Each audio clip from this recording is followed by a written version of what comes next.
ये हमारा part second है। इससे पहले पार्ट 1 में 31st क्वेश्चन तक हम एनालिसिस कर चुके हैं 70th बीपीएससी पेपर का। ये एनालिसिस आपको 72nd बीपीएससी में काफ़ी मदद करेगा।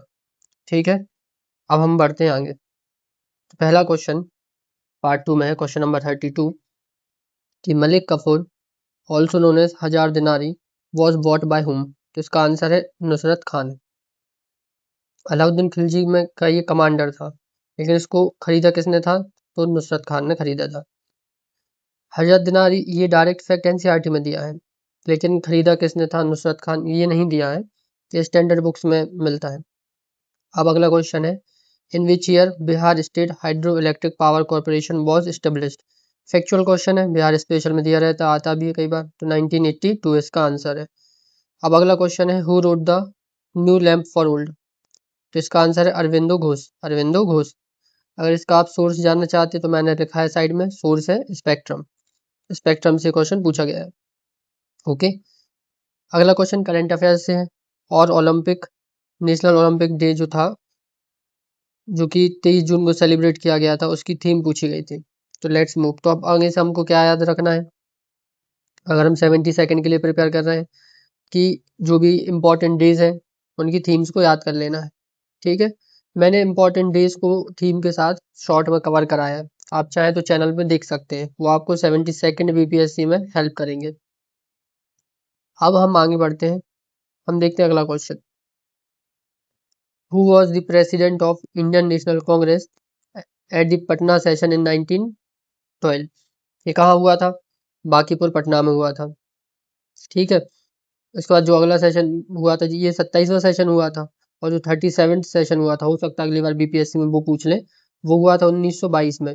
और उसके चेयरमैन कौन थे? सी आर दास थे। कौन थे? सी आर दास। यहाँ पर पूछा गया 1922 के बारे में, किस प्रेसिडेंट कौन थे? आर एन मधुलकर जी। तो हो सकता है अगली बार जो 72nd है उसमें 37th सेशन पूछ ले, उनके प्रेसिडेंट पूछ ले, तो हमको एडवांस में ऐसे प्रिपेयर कर लेना है। और अगर सोर्स देखा जाए तो सोर्स है स्पेक्ट्रम। ठीक है, कॉन्ट वाले क्वेश्चन हम एक साथ करेंगे। अब जो अगला क्वेश्चन है वो इकोनॉमिक सर्वे से था। तो इस बार जब हम 72nd के लिए प्रिपेयर करेंगे तो हम इकोनॉमिक सर्वे और बजट दोनों को अच्छे से कर लेंगे, क्योंकि पार्ट 1 में हमने देखा था बजट से एक क्वेश्चन आया था। अब हम देख रहे हैं कि इकोनॉमिक सर्वे से एक क्वेश्चन है। तो शेयर पूछा गया था एग्रीकल्चर इंडस्ट्री स्पेक्ट्रम का और सर्विसेज का। तो इसका आंसर है 17, 27, 54। ये फैक्ट आपको याद नहीं रखना है, आपको बस ट्रेंड देखते चलना है। जो याद करना है वो मैं आपको बताता जाता हूँ। अब जैसे ये क्वेश्चन था कि किस सिटी में बिहार की नेशनल डॉल्फिन रिसर्च सेंटर बनाया गया? पटना में बनाया गया था। ठीक है, ये हो सकता है रिपीट भी हो जाए क्वेश्चन। अब हम अगला क्वेश्चन देखते हैं, क्वेश्चन नंबर 40। इसमें पूछा गया which of the following are the constituent of soda acid fire extinguisher. तो अगर आप ऑप्शन देखेंगे तो सल्फ्यूरिक एसिड तो सारे में है, तो इससे तो आप में कोई नहीं, आपको अगला ऑप्शन देख लेना है, सोडियम बाइकार्बोनेट। इसका आंसर है सल्फ्यूरिक एसिड और सोडियम बाइकार्बोनेट NaHCO3।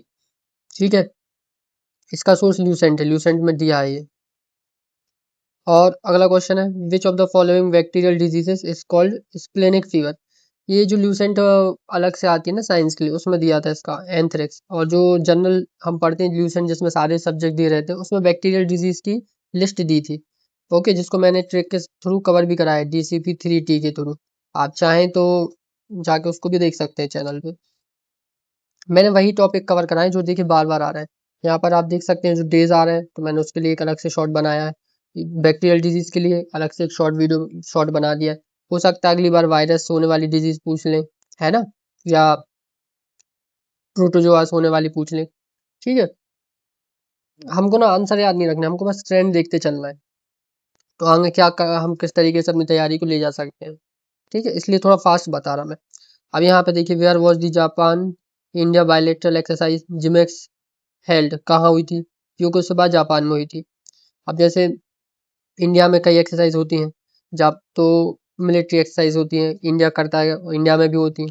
तो हमें एक्सरसाइजेस के नाम तो याद रखने ही रखने हैं, साथ में क्या याद रख लेना है? कहाँ पर हुए हैं। ठीक है, अगला क्वेश्चन देखिए, question number 43। Source spectrum. Ramakrishna mission was founded by Swami Vivekananda ji. 1897 में, 1897 में स्पेक्ट्रम में दिया है ये question, answer as it is. Lucent में भी दिया है। अगला क्वेश्चन ये क्वांट का है, बाद में देख लेंगे। अब है which of the following radiation is use to get relief from body ache. Visual radiation से तो नहीं, इसका आंसर है इंफ्रारेड रेडिएशन। आप देखते फिजियोथेरेपी कराने अगर आप कभी गए हो तो उसमें जो हीट क्या होती है, कैसे आती है, इंफ्रारेड रेडिएशन के थ्रू, इससे बॉडी में जो पेन होता है उससे रिलीफ मिलता है। ठीक है, ये स्पेक्ट्रम है। हो सकता है अगली बार यूवी पे पूछ लें कुछ कि इसका यूज़ कहाँ होता है, तो मैंने एक लाइट वीडियो के थ्रू इसको कवर, लाइट का जो चैप्टर उसमें कवर करा है स्पेक्ट्रम को। अगर आपको डिटेल में देखना है तो आप वहाँ से देख सकते हैं। अगला क्वेश्चन है क्वेश्चन नंबर 46। इसमें पूछा गया है कि विच of the following was the capital of चीरा डायनेस्टी। तो आंसर है कुरावुर करूर। सोर्स ल्यूसेंट, एनसीईआरटी सब में दिया रहता है। तमिलनाडु बोर्ड की बुक्स हैं, आप वहाँ से पढ़ सकते हैं एंशिएंट इंडिया को। ठीक है, अगला क्वेश्चन है, जो बुक है गरीब हिंदुस्तान किसके द्वारा लिखी गई थी। तो आंसर मोहम्मद वली हसन, मोहम्मद वली हसन। तो हमको बुक्स वगैरह भी याद कर लेनी है क्योंकि बुक्स से लगातार क्वेश्चन आ रहे हैं। यहाँ आगे आप देखेंगे, जैसे आप क्वेश्चन नंबर ये 59 देख पा रहे हैं, आई हैव ये वाले स्ट्रीट्स वाला, ये भी ये करंट से आया था और यहाँ स्टैटिक से है। तो बुक्स और ऑथर हमको याद कर लेने हैं अच्छे से। मैं आपको एक लिस्ट दे दूंगा आगे चल के चैनल पर। What is the contribution of agriculture GDP of Bihar. 19%। देख रहे हैं अब बिहार इकोनॉमिक सर्वे से, तो इकोनॉमिक सर्वे से क्वेश्चन आ रहे हैं। यहाँ पर पूछा गया क्वेश्चन नंबर 49 में कि female labour force participation rate 2017-18 से 22 में कितना इंक्रीज हो गया। 25 से 35% हो गया था। इसका सोर्स है पीरियोडिक लेबर फोर्स सर्वे। तो इस बार जो हम 72nd बीपीएससी देंगे तो हम 3 report, Indian state of forest survey वाली रिपोर्ट है ये, नेशनल फैमिली हेल्थ सर्वे और पीरियोडिक लेवल ये वाला एफएस, ये तीनों अच्छे से कर लेंगे। ठीक, क्वेश्चन 15, चेयरमैनशिप ऑफ ब्रिक्स किसके पास थी 2024 में। तो रशिया के पास थी। अब हो सकता है 2026 में पूछ रहे किसके पास, इंपॉर्टेंट है क्योंकि इंडिया के पास है, तो हो सकता है इसमें क्वेश्चन वापस आ जाए। ठीक है, तो करंट अफेयर्स को इस तरीके से पढ़ते चल रहा है। अब इसमें से पूछा गया question number 51, which one of the following is an example of melamine used for making floor tiles. तो थर्मोसेटिंग, क्योंकि जो एक बार ये सेट हो जाती हैं तो ये लॉन्ग टाइम के लिए रहती है, लेकिन जो थर्मोप्लास्टिक रहते हैं इसको आप मेल्ट कर सकते हैं, रीयूज कर सकते हैं, लेकिन थर्मोसेटिंग यूज होती है किसमें, मेलामाइन में। जो आपके घर की फ्लोर की टाइल्स होती है वो मेलामाइन से बनी होती है। वो एग्जाम्पल किसका, थर्मोसेटिंग प्लास्टिक का। एनसीईआरटी क्लास 8 और ल्यूसेंट दोनों में दिया है ये। ठीक है, थर्मोसेटिंग और थर्मोप्लास्टिक के बारे में। अब हम अगला क्वेश्चन देखते हैं। अगला क्वेश्चन है, which of the following is cause of rural to urban migration in India. सारे कॉजेस हैं। हाई लेबर डिमांड है सिटीज में, अनबैलेंस रूरल अर्बन डेवलपमेंट हो रहा है, फ्यू जॉब्स है रूरल एरिया में।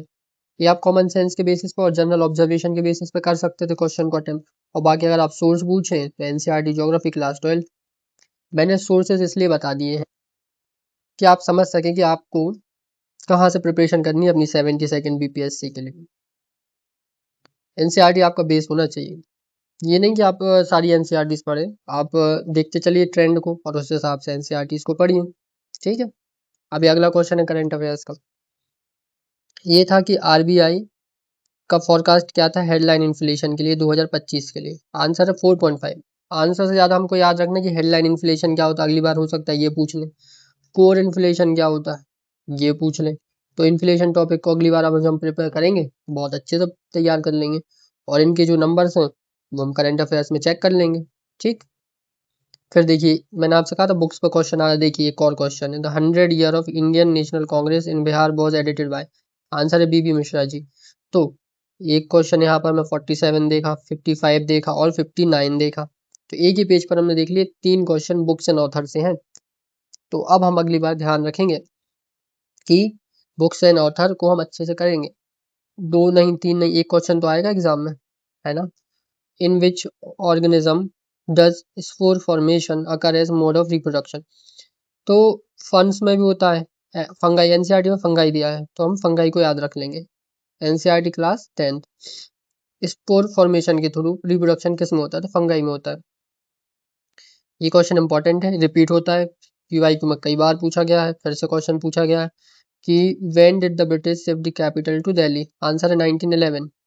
1911 क्लास 11th में भी दिया है। अब स्टैंडर्ड सोर्सेज जो भी आप रेफर करते होंगे उसमें भी दिया होगा, क्योंकि ये क्वेश्चन बार बार पूछा जाता है। तो ये PYQ है, तो हमको PYQ इसलिए तो देखने हैं, हो सकता है क्वेश्चन रिपीट भी कर जाए, तो ऐसे क्वेश्चन में हमको मदद मिलती है एग्जाम में, क्योंकि आंसर हमको पता ही होता है डायरेक्ट, तो हमारा टाइम सेव होता है। अब हम देखते हैं क्वेश्चन नंबर 58।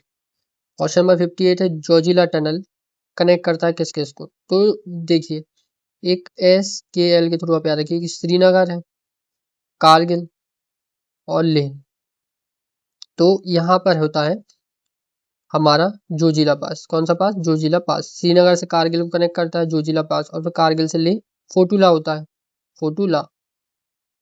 अब यहाँ पर क्या है, जोजिला पास किसको कनेक्ट करता है, तो हम देखेंगे श्रीनगर से लेह। आंसर है ऑप्शन नंबर सी है। हाँ, कारगिल तक होता है, लेकिन फिर हम इसको आगे मान सकते हैं ऑप्शन के हिसाब से। श्रीनगर से जम्मू के लिए बनिहाल होता है, ठीक है। यहाँ से पीर पंजल के थ्रू भी आप आ सकते हैं, ठीक। ये पासेस पूछे जाते हैं। यहाँ श्रीनगर से आप ऊपर जाएंगे तो बनिहाल पास है, ठीक है। और अगर कश्मीर से, कारगिल से आप कश्मीर आएंगे तो यहाँ पे पेंसिल पास है। ये सब मैं ज्योग्राफी में कवर करा रहा हूँ, आप देख लेना अगर आपको ठीक लगे चैनल पर। अब क्वेश्चन नंबर 59 देखिए, यहाँ पूछा गया ऑथर करंट अफेयर से। Answer R Ashwin. तो अब हम करंट अफेयर जब करेंगे तो बुक्स एंड ऑथर को लाइटली नहीं लेंगे। एक लिस्ट आती है 10-20 बुक्स की, अच्छे से वो आपको पढ़ लेनी है उसको, आपका एक क्वेश्चन यहाँ से सही हो जाएगा। और 2 क्वेश्चन हमने देखे स्टैटिक से आए बुक से थे, PYQ भी देख रहे हैं हम, रिपीट हो रहे हैं। सोर्सेज भी मैं आपको बताते जा रहा हूँ साथ में, कि अगर जब अगली बार आप पढ़ें तो आप रेफर कर सकते हैं इन सोर्सेज को, ठीक है। अब हम आगे देखते हैं क्वेश्चन नंबर 60।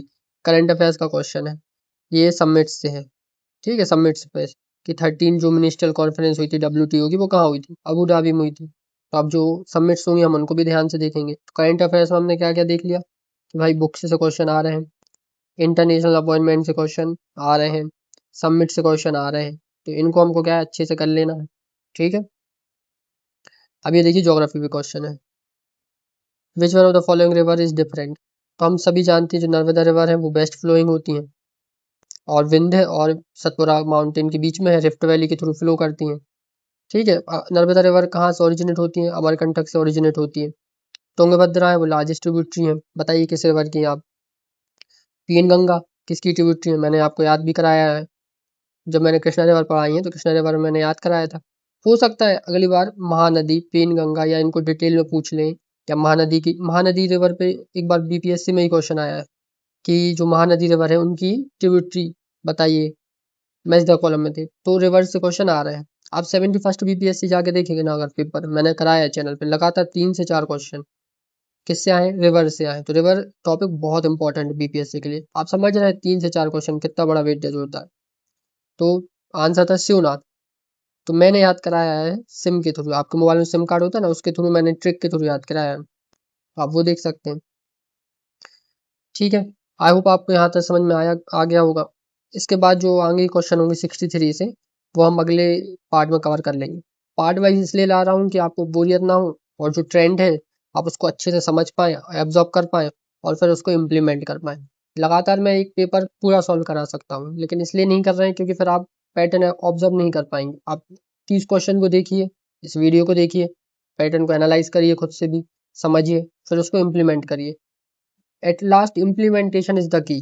अगर आप देख लेंगे वीडियो और उसका इम्प्लीमेंट नहीं करेंगे अपनी तैयारी में, तो शायद फ्रूटफुल रिजल्ट नहीं आ पाएंगे। तो इसको करते चलना है। Thank you for watching.